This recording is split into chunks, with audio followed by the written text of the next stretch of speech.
আলু কি এইভাবে লাগাতে হয়? হ্যাঁ, এভাবেই এভাবে চাষ করতে হবে, সার দিতে হবে, আর কেটে কুটে লাগাতে হবে। কত ইঞ্চি পর পর লাগাতে হয়? ও ধরো 2 ইঞ্চি পর পর, 2 ইঞ্চি।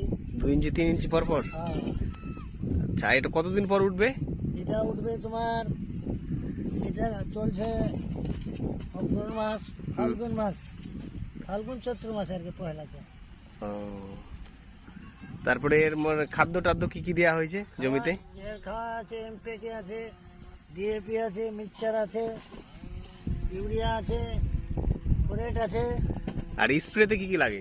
স্প্রেতে বহু রকম বিষ লাগে, যেমন যেমন বিষ ঘাস দিবে তেমন তেমন নিতে হবে। ও, এরকম ব্যাপার। হ্যাঁ, বহু আচ্ছা, খরচা। তা বিঘায় কত টাকা খরচা হয়? বিঘায় হুম। বিঘায় মোটামুটি 10-15 হাজার টাকার মতো, 15 হাজার তো নিচে না।